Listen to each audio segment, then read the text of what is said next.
Hi guys, hello, good morning, ಶುಭ ಮುಂಜಾನೆ ಅಂತ ಹೇಳ್ತಾ ಬೆಳಗ್ಗೆ ಯಾರು ವಿಡಿಯೋ ನೋಡಾಕತ್ತೀರಿ ಅವರಿಗೆ ಶುಭ ಮುಂಜಾನೆ, ಮಧ್ಯಾಹ್ನ ನೋಡೋರಿಗೆ ಶುಭ ಮಧ್ಯಾಹ್ನ, ಸಂಜೆ ನೋಡೋರಿಗೆ ಶುಭ ಸಂಜೆ, ಹಾಗೆ ರಾತ್ರಿ ನೋಡೋರಿಗೆ ಶುಭ ರಾತ್ರಿ ಅಂತ ಹೇಳ್ತಾ ಇವತ್ತಿನ ವಿಡಿಯೋ ಸ್ಟಾರ್ಟ್ ಮಾಡೋಣ.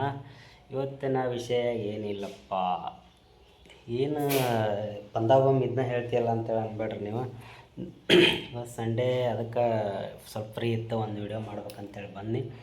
ಇವತ್ತಿನ ವಿಶೇಷತೆ ಏನಪ್ಪ ಅಂದ್ರೆ, ನೀವು ನೋಡಿರೋ ಪ್ರಕಾರ ತಮ್ಲೈನಲ್ಲಿ ನಾವು ಇವತ್ತು ಮಾತಾಡೋಕ್ಕೆ ಬಂದೀವಿ ಲವ್ ಮ್ಯಾರೇಜ್ ಬೆಟರ ಅಥವಾ ಅರೇಂಜ್ ಮ್ಯಾರೇಜ್ ಬೆಟರ್ ಅಂತ ಮಾತಾಡೋಕ್ಕೆ ಬಂದೀವಿ. ಓಕೆ, ನಮ್ಮ ಮೇಲೆ ಕುಂತಾಳ. ಇನ್ನು ಇವತ್ತು ಸಂಡೇ ಎಲ್ಲ ಏನು ಕೆಲಸ ಇಲ್ಲ, ಬುಕ್ಸಿಲ್ಲ, ಜಳಕ್ಕಿಲ್ಲ, ಜಾಪತ್ರ ಇಲ್ಲ, ನಾಷ್ಟ ಇಲ್ಲ, ಪಾಷ್ಟ ಇಲ್ಲ, ಚಹಾ ಇಲ್ಲ, ಗೀ ಇಲ್ಲ, ನಮ್ಮ ಕೂತ್ಬಿಟ್ಟಾಳ. ಮೊಸಡಿ ಸಹಿತ ತಕ್ಕೊಂಡಿಲ್ಲ, ಕುಂತಾಳೆ. ಹೆಂಗೆ ನೋಡ್ರಿ ಕಿ ಬೈರು ಒಂದು ಸ್ವಲ್ಪ ಎದ್ದು ಹೋಗಂತ ಹೇಳ್ರಿ. ಬರ್ರಿ ಇವತ್ತು ಟಾಪಿಕ್ ಮಾತಾಡೋಣ. ಏನಪ್ಪ ಅಂದ್ರೆ, ಲವ್ ಮ್ಯಾರೇಜ್ ಬೆಟರಾ ಅಥವಾ ಅರೇಂಜ್ ಮ್ಯಾರೇಜ್ ಬೆಟರಾ? ನಾನು ಹೇಳೋ ಪ್ರಕಾರ, ನಾನೆಲ್ಲ ಎಲ್ಲರೂ ಹೇಳ್ತಾರೆ ಲವ್ ಮ್ಯಾರೇಜರಾಗಲಿ ಅರೇಂಜ್ ಮ್ಯಾರೇಜರಾಗಲಿ, ಯಾವ ಮ್ಯಾರೇಜ್ ಆದ್ರೇನು ಹೊಂದ್ಕೊಂಡು ಬಾಳೋದ ಸಂಸಾರ ಅಂತೇಳಿ ಕಿಸಿ ನೀವು ಅಂತೀರಿ, ಎಲ್ಲರೂ ಅಂತಾರೆ. ಇದರಲ್ಲಿ ಏನು ಹೊಸದೈತಪ್ಪ, ಇದನ್ನೇನು ಹೇಳಕ್ಕೆ ಬಂದು ಅಂತೇಳಿ ಅನ್ನಕ್ಕೆ ಹೋಗ್ಬೇಡ್ರಿ. ಒಂಥರ ಅದರೊಳಗೆ ಸಂಸಾರದ ಸಾಗರ ಒಳಗೆ ಮುಳುಗಿ ಸ್ವಲ್ಪ ಆಳವಾಗಿ ಮಾತಾಡ್ಬೇಕಂತ ಬಂದೀವಿ. ಮಾತಾಡೋಣ ಬರ್ರಿ.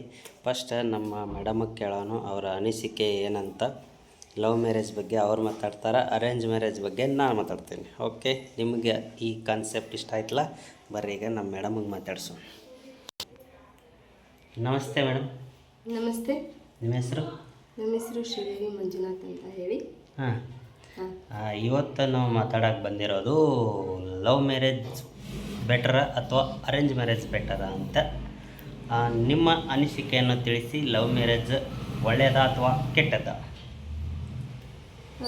ನನ್ನ ಪ್ರಕಾರ ಲವ್ ಮ್ಯಾರೇಜ್ ಇದು ಮೈಕ್. ಮೈಕ್ ಅದೇ ಅದ ತಗೋ ಹೇಳು. ನನ್ನ ಪ್ರಕಾರ ಲವ್ ಮ್ಯಾರೇಜು ಜೋರು ಮಾತಾಡ್ರಿ, ಸ್ವಲ್ಪ ಕೇಳಂಗಿಲ್ಲ. Mic testing. ನನ್ನ ಪ್ರಕಾರ ಲವ್ ಮ್ಯಾರೇಜ್ ಅಂದರೆ ಏನಪ್ಪ ಅಂತಂದ್ರೆ, ಬೆಟರ್ ಅಥವಾ ನಾನ್ ಬೆಟರ್ ಅಂತ ಕೇಳಾಕ್ತೀರಿ, ಹೌದಿಲ್ಲ? ಯಾವ್ದು ಬೆಟರ್ ಅಂತ. ಆದರೆ ನನ್ನ ಪ್ರಕಾರ ನೋಡ್ಬೇಕಪ್ಪ ಅಂತಂದ್ರೆ ಅರೇಂಜ್ ಮ್ಯಾರೇಜ್ ಬೆಟರ್ ಅಂತ ಹೇಳಕ್ಕೆ ಇಷ್ಟಪಡ್ತೀನಿ. Love marriage better. Love marriage ಏನು ಕೆಟ್ಟಲ್ಲ, ಬಟ್ ನೀ ಊರ್ದ ಹೇಳಬೇಡ, ಕರೆಕ್ಟ್ ಮ್ಯಾಟ್ರ್. ಹೌದು, ಮ್ಯಾಟ್ರಿಗೆ ಬಾ. ಅಲ್ಲಿ ಮ್ಯಾಟ್ರ್ ಏನೈತೆ ಅದನ್ನ ಹೇಳ.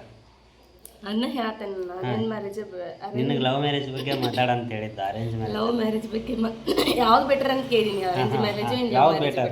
Arrange marriage better. ಓಕೆ, ನನ್ನ ಪ್ರಕಾರ ಅರೇಂಜ್ ಮ್ಯಾರೇಜ್ ಬೆಟರ್. ಬಟ್ ನೀವು ಕೇಳ್ತಾ ಇರೋದು ಲವ್ ಮ್ಯಾರೇಜ್ ಬಗ್ಗೆ ಕೇಳತ್ತೀರಿ, ಹೌದಿಲ್ಲ? ಲವ್ ಮ್ಯಾರೇಜ್ದೊಳಗೆ ಏನಪ್ಪ ಅಂತಂದ್ರೆ, ಮೊದಲು ಮೇನ್ ಒಬ್ಬೊಬ್ಬರ ನಡುವೆ ಅಂಡರ್ಸ್ಟ್ಯಾಂಡಿಂಗ್ ಇರಂಗಿಲ್ಲ ರೀ. ಎಲ್ಲರೂ ಒಂದೇ ಥರ ಇರಂಗಿಲ್ಲ. ಆದ್ರೆ ಕೆಲವೊಂದಿಷ್ಟು ಸಂಸಾರಗಳು ಹಾಳಾಗ್ತಾವೆ ಮಿಸ್ಅಂಡರ್ಸ್ಟ್ಯಾಂಡಿಂಗಿಂದನೋ, ಅಥವಾ ಒಂದು ಸ್ವಲ್ಪ ಮದ್ವೆ ಆದ ಸ್ವಲ್ಪ ದಿನಗಳು ಆದಮೇಲೆ ಏನಾಗ ಸ್ಟಾರ್ಟ್ ಆಗ್ತೈತಂತ ಅವರೇ ಮತ್ತು ಅವ್ರ ನಡುವೆ ಭಿನ್ನಾಭಿಪ್ರಾಯಗಳು ಆಗಕ್ಕೆ ಸ್ಟಾರ್ಟ್ ಆಗ್ತಾವೆ.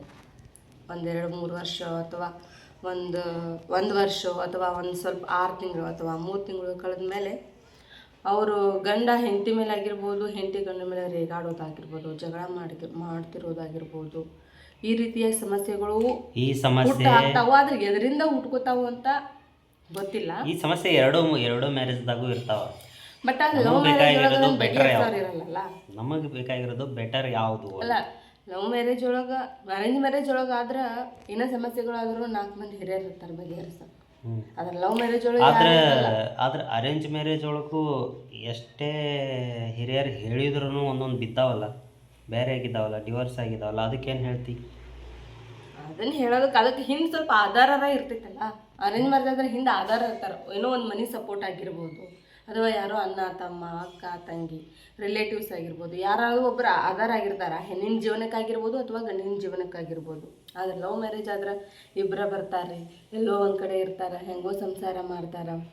ಮತ್ತು ಅವ್ರ ನಡುವೆ ಏನೇನೇನೋ ಪ್ರಾಬ್ಲಮ್ಗಳು ಸ್ಟಾರ್ಟ್ ಆದವು ಅಂದ್ರೆ ಹುಡುಗನ ಕಡೆ ನೋಡೋಕ್ಕೂ ಯಾರೂ ಇಲ್ಲ. ಹುಡುಗ ಬಿಡ್ರಿ ಹೆಂಗೋ ಬದುಕ್ಬೋದು, ಬಟ್ ಹುಡುಗಿಯರ ಲೈಫ್ ಏನಾಗ್ತದೆ ಅಂತ ಅನ್ನೋದು ಸ್ವಲ್ಪ ವಿಚಾರ ಮಾಡಿರಿ.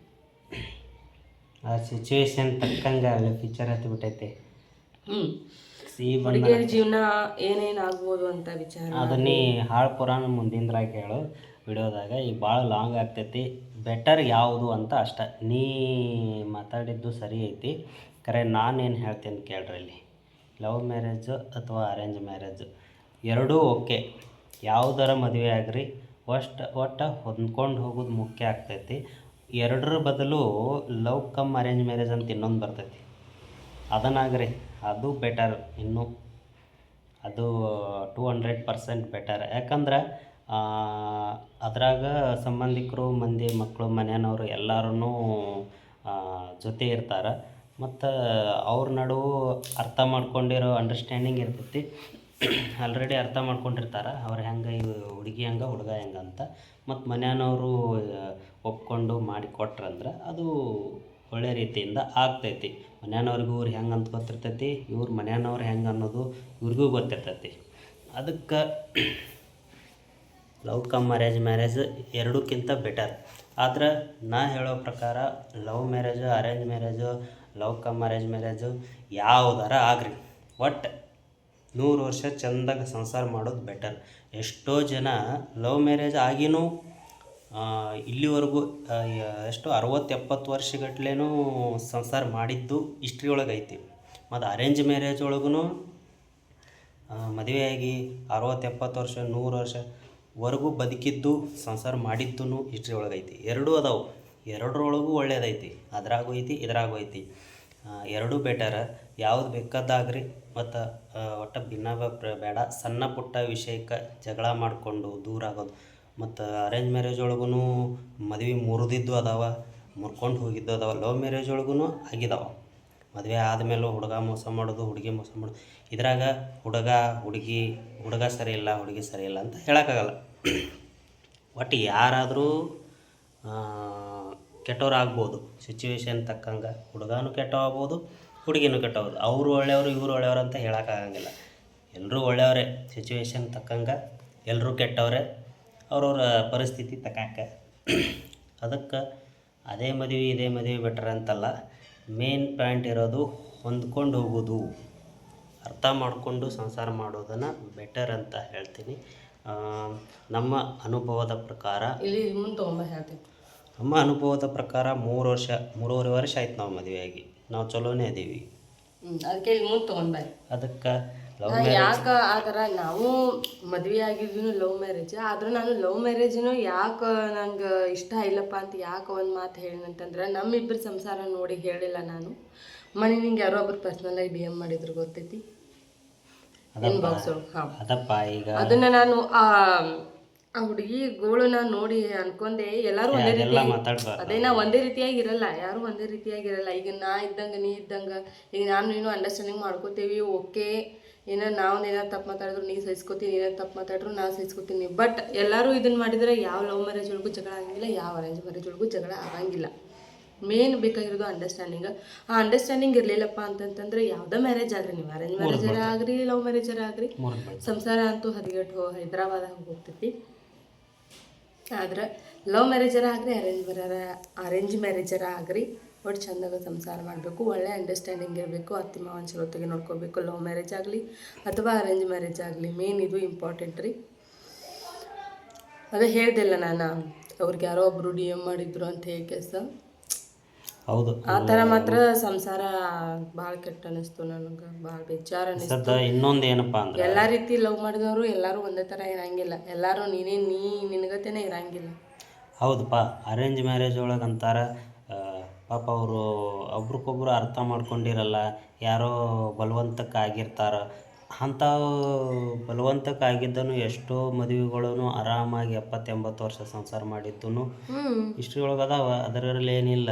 ಮತ್ತು ಲವ್ ಮ್ಯಾರೇಜ್ ಒಳಗೂ ಎಷ್ಟೋ ಜನ ಇಲ್ಲಿವರೆಗೂ ಲವ್ ಮ್ಯಾರೇಜ್ ಆಗಿ ಸಂಸಾರ ಮಾಡಿ ಎಷ್ಟೋ ಖುಷಿಯಾಗಿದ್ದಿದ್ದು ಹಿಸ್ಟ್ರಿ ಒಳಗೈತೆ. ಅದೇನು ಮಾತಾಡೋದಿಲ್ಲ. ಆ ಮ್ಯಾರೇಜ್ ಈ ಮ್ಯಾರೇಜ್ ಅಂತೇಳಿ ಮಾತಾಡೋಂಗಿಲ್ಲ. ಮತ್ತು ನನಗೂ ಆಕೆ ಹೇಳ್ದಂಗೆ ಒಬ್ಬರು ಮಾತಾಡಿದ್ರು. ಏನಪ್ಪ ಅಂದ್ರೆ ಮದುವೆಯಾಗಿ ಲವ್ ಮ್ಯಾರೇಜ್ ಮದುವೆಯಾಗಿ 9 ವರ್ಷ ಆದಮೇಲೆ ಅವ್ರು ಬೇರೆ ಆಗ್ಯಾರಂತ. ಈಗ ಸಂಸಾರ ಒಳಗೆ ಬಿರುಕು ಬಿಡಾಕತ್ತೈತಂತ. 9 ವರ್ಷವರೆಗೂ ಖುಷಿಯಾಗಿದ್ದು ಈಗ ಯಾಕೆ ಬಿಡಬೇಕಪ್ಪ? ಇದು ನನ್ನ ಪ್ರಶ್ನೆ. 9 ವರ್ಷ ಆದಮೇಲೆ ಯಾಕೆ ಬರಬೇಕು ಈ ಸಮಸ್ಯೆ? ಇದು ಲವ್ ಮ್ಯಾರೇಜ್ ಒಳಗೆ ಅಷ್ಟೇ ಅಲ್ಲ, ಅರೇಂಜ್ ಮ್ಯಾರೇಜ್ ಒಳಗೂ 9 ಅಲ್ಲ, 15 ಅಲ್ಲ, 20 ವರ್ಷ ಆದಮೇಲೂ ಬರ್ತಾವೆ ಸಮಸ್ಯೆಗಳು. ಯಾವುದ್ರೊಳಗೆ ಸಮಸ್ಯೆ ಇಲ್ಲ ಅಂತೀರಿ ನೀವು? ಎಲ್ಲದ್ರೊಳಗೂ ಸಮಸ್ಯೆ ಬರುವೆ. ಎರಡೂ ಮದುವೆ ಒಳಗೂ ಸಮಸ್ಯೆಗಳು ಬಂದೇ ಬರ್ತಾವೆ. ಅವು ಇಷ್ಟಿಷ್ಟು ಇದ್ದಿದ್ದು ಇಷ್ಟು ದೊಡ್ಡದು ಮಾಡ್ಕೊಂಡು ಹೋಗ್ತೀವಲ್ಲ, ಅದು ಮೇನ್ ಪಾಯಿಂಟ್ ಇರೋದು. ಅದನ್ನು ನಾವೇ ಬಗೆಹರಿಸ್ಕೊಂಡ್ಬಿಟ್ರೆ ಇನ್ನೊಬ್ಬರ ಮುಂದೆ, ಮೂರನೇದವ್ರ ಮುಂದೆ ಅದನ್ನು ತೊಗೊಂಡು ಹೋಗ್ಲಾರ್ದಂಗೆ ನೋಡಿಕೊಂಡು ನಾವು ಬಗೆಹರಿಸ್ಕೊಂಡು ಹೋದ್ರೆ ಯಾವುದೇ ಪ್ರಾಬ್ಲಮ್ ಇರೋಂಗಿಲ್ಲ. ಸಮಸ್ಯೆ ಅಂದಮೇಲೆ ಎಲ್ಲದ್ರಾಗೂ ಎಲ್ಲರಿಗೂ ಮದುವೆ ಆಗಿಲ್ಲ ಅಂದರೂ ಸಮಸ್ಯೆಗಳು ಇದ್ದೇ ಇರ್ತಾವೆ. ಹಂಗಂತೇಳಿ ಕಿಸಿಂದ ಜೀವನ ಹಾಳು ಮಾಡ್ಕೊಳಕ್ಕಾಗಂಗಿಲ್ಲ. ಅದಕ್ಕಾಗಿ ಈ ವಿಷಯ ಇವತ್ತು ಮಾತಾಡೋಕ್ಕೆ ಬಂದಿದ್ದೆ. ಒಬ್ರು ಕೇಳತ್ತಿದ್ರು, ಅದರ ಸಲುವಾಗಿ ಈ ವಿಡಿಯೋ ಮಾಡಬೇಕಾಗಿ ಬಂತು. ಮತ್ತು ಇದು ಆ್ಯಕ್ಚುಲಿ ಹೇಳ್ಬೇಕಪ್ಪ ಅಂದ್ರೆ ಲವ್ ಮ್ಯಾರೇಜ್ ಬೇರೆ, ಅರೇಂಜ್ ಮ್ಯಾರೇಜ್ ಬೇರೆ, ಸಪ್ರೇಟ್ ವಿಡಿಯೋ ಮಾಡ್ಬೇಕಂತ ಮಾಡಿದ್ವಿ. ಅಷ್ಟೆಲ್ಲ ಯಾಕೆ ಉದ್ದಕ್ಕೆ ಎಳ್ಕೊತ ಹೋಗೋದು 2 ವಿಡಿಯೋ? ಒಂದೇ ವಿಡಿಯೋದಾಗ 2 ಬಗ್ಗೆ ಮಾತಾಡಿದ್ರೆ ಆಯ್ತು ಅಂಥೇಳಿ ಇದನ್ನು ಮಾತಾಡೋಕೆ ಬಂದ್ವಿ. ಓಕೆ, ನಿಮಗೆ ಹೆಂಗೆ ಅನ್ನಿಸ್ತೈತಿ? ಲವ್ ಮ್ಯಾರೇಜ್ ಬೆಟರ, ಅರೇಂಜ್ ಮ್ಯಾರೇಜ್ ಬೆಟರ ಅಂಥೇಳಿ ಕಮೆಂಟ್ ಮಾಡೋದು ಮರಿಬೇಡ್ರಿ. ಓಕೆ, ಗೊತ್ತಾಯ್ತಲ್ಲ. ಮೇನ್ ಇನ್ನೊಂದು ಏನು ಪಾಯಿಂಟಪ್ಪ ಅಂದ್ರೆ, ಜಾಸ್ತಿ ಯಾವುದೇ ಮದುವೆ ಒಳಗಾದ್ರೂ ಮೇನ್ ಜಗಳ ಬರೋದು, ಪ್ರಾಬ್ಲಮ್ ಆಗೋದು ಎದುರಾಗಪ್ಪ ಅಂದ್ರೆ ದುಡ್ಡಿನ ವಿಷಯದಾಗ ಮೊದಲು ಏನಾಗ್ತೈತಿ, ಎಷ್ಟೇ ಅಮೌಂಟ್ ಇರಲಿ ಅಷ್ಟರೊಳಗೆ ಅಡ್ಜಸ್ಟ್ ಮಾಡ್ಕೊಂಡು ಸಂಸಾರ ಮಾಡ್ಕೊಂಡು ಹೋಗ್ತಿರ್ತಾರೆ. ಬರ್ತಾ ಜಾಸ್ತಿ ಅವ್ರ ಕಮಿಟ್ಮೆಂಟ್ಗಳು, ಅವ್ರ ಆಸೆಗಳು, ಕನಸುಗಳು ಜಾಸ್ತಿ ಆದಂಗೆ ಅವ್ರಿಗೆ ಸಮಸ್ಯೆಗಳು ಜಾಸ್ತಿ ಆಗ್ತಾವೆ. ಮೊದಲು ಹೆಂಗಿರ್ತೀವಿ ಕೊನೆ ತನಕನೂ ಹಾಗೆ ಇದ್ರೆ ಯಾವುದೇ ಸಮಸ್ಯೆ ಬರೋಂಗಿಲ್ಲ. ಗೊತ್ತಾಯ್ತು ರೀ? ಫಸ್ಟ್ ನೀವು ಇಷ್ಟೇ 100 ರೂಪಾಯಿ ಒಳಗಿದ್ರು ನಾವು ಅಡ್ಜಸ್ಟ್ ಮಾಡ್ಕೊಂಡು ಹೋಗೋಣ್ರಿ ಅಂತೀರಿ. ಆಮೇಲೆ 1000 ರೂಪಾಯಿ ಆದರೂ ಸಾಲಲ್ಲ, 1,00,000 ರೂಪಾಯಿ ಆದರೂ ಸಾಲಂಗಿಲ್ಲ. ಮತ್ತು ಇದೊಂದು ಮೇನ್ ಪಾಯಿಂಟ್. ಮತ್ತು ಇನ್ನೊಂದು ಏನಪ್ಪ ಅಂದ್ರೆ, ಯಾವುದೇ ಮದುವೆ ಆದ್ರೂ ಜಾಸ್ತಿ ಅರೇಂಜ್ ಮ್ಯಾರೇಜ್ ಒಳಗೆ ಏನಾಗ್ತಾವಪ್ಪ ಅಂದ್ರೆ, ಒಂದು ಮದುವೆ ಆದ ತಕ್ಷಣ 1 ವರ್ಷ ಚಲೋ ಇರ್ತಾರೆ, ಭಾಳ 2 ವರ್ಷ ಚಲೋ ಇರ್ತಾರೆ. ಆಮೇಲೆ ಬರ್ತಾ ಏನಾಗ್ತೈತಿ, ಅವರು ಗಂಡ ಹೆಂಡತಿ ಇಬ್ಬರೇ ಇರ್ಬೇಕಂತ, ಸಪ್ರೇಟ್ ಇರ್ಬೇಕಂತೇಳಿ ಏನೋ ಆಸೆ ಪಡ್ತಾರೆ. ಅದು ಯಾಕೆ ಹಂಗೆ ಮಾಡ್ತಾರೋ ಗೊತ್ತಿಲ್ಲ. ಮನೆಯೊಳಗೆ ಎಲ್ಲರೂ ಕುಟುಂಬದ ಜೊತೆ ಎಲ್ಲ ಚೆಂದಾಗ ನಕ್ಕೊತ ಇರೋದು ಒಂದು ಒಳ್ಳೇದಲ್ಲ. ಆದರೆ ಬೇರೆ ಇರ್ಬೇಕಂತೇಳಿ ಅವ್ರು ಯಾಕೆ ಬಯಸ್ತಾರೋ ಗೊತ್ತಿಲ್ಲ. ಅರೇಂಜ್ ಮ್ಯಾರೇಜ್ ಒಳಗೆ ಜಾಸ್ತಿ ಆಗೋದು. ಲವ್ ಮ್ಯಾರೇಜ್ ಒಳಗೂ ಆಗ್ತಾವೆ, ಇಲ್ಲ ಅಂತ ಹೇಳೋಂಗಿಲ್ಲ. ಇದು ಜಾಸ್ತಿ ಆಗೋದು ಅರೇಂಜ್ ಮ್ಯಾರೇಜ್ ಒಳಗೆ. ತಂದೆ ತಾಯಿ ಬೇಡ ಅಂತಾರೆ, ಆದರೆ ಅವ್ರು ಮಾಡೋ ಆಸ್ತಿ ಬೇಕು, ಅವರು ಗಳಿಸಿಟ್ಟಿದ್ದು ದುಡ್ಡು ರೊಕ್ಕ ಬೇಕು, ಮತ್ತು ಎಲ್ಲ ಏನೇ ಅವ್ರೇನೋ ಗಳಿಸಿಟ್ಟಿದ್ದು ಎಲ್ಲನೂ ಬೇಕು, ಖರೆ ಅವ್ರು ಮಾತ್ರ ಬೇಡ ಅಂತಾರೆ. ಇದು ಯಾಕಪ್ಪ ಅಂತ ನನಗೆ ಗೊತ್ತಾಗಿಲ್ಲ ಇನ್ನೂವರೆಗೂ. ಮತ್ತು ಅಲ್ಲಿ ಸಿಚುವೇಶನ್ ತಕ್ಕಂಗೆ ಈ ಬಂಧನ ಪಿಕ್ಚರ್ ಇಲ್ಲ, ಅದರೊಳಗೂ ಇದೇ ನಡೆದೈತಿ. ಈಗ ಆ ಪಿಕ್ಚರ್ ನೋಡಿ ನನಗೆ ಅದು ಗೊತ್ತಾಗಿದ್ದು, ಅದನ್ನು ಮಾತಾಡಕತ್ತೆ ನಾನು. ಅವರು ಏನು ಮಾಡ್ತಾರೆ, 3 ಜನ ಮಕ್ಕಳಿರ್ತಾರೆ, ಗಂಡು ಮಕ್ಕಳು. ಅವ ಗೊತ್ತಿರ್ಬೇಕು, ನೀವು ಪಿಕ್ಚರ್ ನೋಡಿದ್ರೆ ನಿಮ್ಗೆ ಗೊತ್ತೇ ಇರ್ತೈತಿ. ಈ ಬಂಧನ ಮೂವಿ ನೋಡಿರ್ಬೇಕು ಎಲ್ಲರೂ. ಅವರು ತಂದೆ ಎಲ್ಲ ದುಡಿದು 3 ಜನ ಮಕ್ಕಳಿಗೆ ಸಾಕಿ ದೊಡ್ಡವ್ರು ಮಾಡಿ, ಅವರಿಗೆ ನೌಕರಿ ಎಲ್ಲ ಹಚ್ಚಿ ಅವ್ರನ್ನ ಸೆಟ್ಲ್ ಆಗೋವರೆಗೂ, ಅವ್ರು ರಿಟೈರ್ಮೆಂಟ್ ಆದಮೇಲೆ ಮತ್ತು ತಂದೆ ತಾಯಿ ಯಾರ ಜೊತೆ ಇರ್ಬೇಕಂತ ಕೇಳ್ತಾರೆ. ನನಗೆ ಬೇಡ, ನಿನಗೆ ಬೇಡ ಅಂತಾರೆ. ಹಿಂಗೆ ತಂದೆ ತಾಯಿ ಆದರೆ ಬೇಡ, ಅವ್ರು ಗಳಿಸಿಟ್ಟಿದ್ರು ರೊಕ್ಕ ಆಸ್ತಿ ಬೇಕು ಅನ್ನೋದು ಯಾವ ನ್ಯಾಯ? ಇದು ಒಂದು. ಓಕೆ, ಇಷ್ಟೇ ಮಾತಾಡಬೇಕಾಗಿತ್ತು. ಮತ್ತು ಇವತ್ತು ಏನು ಕೆಲಸ ಇಲ್ಲ, ಸಂಡೇ ಮನೆಯೊಳಗೆ ಇವತ್ತು. ಆದರೂ ನೋಡಬೇಕು, ಒಂದು ಕಡೆ ಹೋಗೋದೈತಿ, ಹೋದ್ರೆ ಹೋಗಬೇಕು. ನೋಡ್ಬೇಕಂದ್ರೆ ಹೋಗ್ತೀವಿ. ನೀವು ನಡೀನಿ? ನಾನು ನಡೆಯಂಗಿಲ್ಲ. ಏನೋ ಚಲೋ ಆಯ್ತು ನೋಡ್ರಿ. ಇವೇ ವಿಷಯಕ್ಕೆ ದೊಡ್ಡ ಜಗಳ ಆಗ್ತಾವೆ. ಈಗ ಆಕೆ ಹೊಡೆದಾಳ ಅಂತೇಳಿ ನಾವು ಹಿಂಗೆ ಹೊಡೆದ್ನಿ ಅಂದ್ರೆ ಜಗಳ. ಅದಕ್ಕೆ ಆಕೆ ಹೊಡೆದಾಳ, ಸುಮ್ಮನೆ ದಿನ ವಿಡಿಯೋ ಮಾಡಿದ ಮೇಲೆ ಐತೆ, ಆಕೆ ವಿಡಿಯೋ ಮುಗಿದ್ಮೇಲೆ. ಓಕೆ, ಈಗ ಇಷ್ಟೇ ಆಗಿತ್ತು. ನಿಮಗೆ ಯಾವುದು ಬೆಟರ? ಈ ವಿಡಿಯೋ ನೋಡಿದರೆ ನಿಮಗೆ ಏನು ಅನ್ನಿಸ್ತು ಅಂತ ನಿಮ್ಮ ಮನಸ್ಸಿಗೆ ಬಂದಿದ್ದು ಕಮೆಂಟ್ ಮಾಡಿರಿ. ಮತ್ತು ನಾವು ನೆಕ್ಸ್ಟ್ ಮುಂದಿನ ನೋಡೋದೊಳಗೆ ಒಂದು ಒಳ್ಳೆ ಬೆಸ್ಟ್ ಕಂಟೆಂಟ್ ತೊಗೊಂಡು ಬರ್ತೀವಿ ಅಂತ ಹೇಳ್ತಾ ಈ ವಿಡಿಯೋನ ಇಲ್ಲಿಗೆ ಎಂಡ್ ಮಾಡೋನು. ಮತ್ತು ಮುಂದಿನ ನೋಡೋ ಸಿಗೋಣ್ರಿ. ಅಲ್ಲಿವರೆಗೂ tata, bye. Take care guys.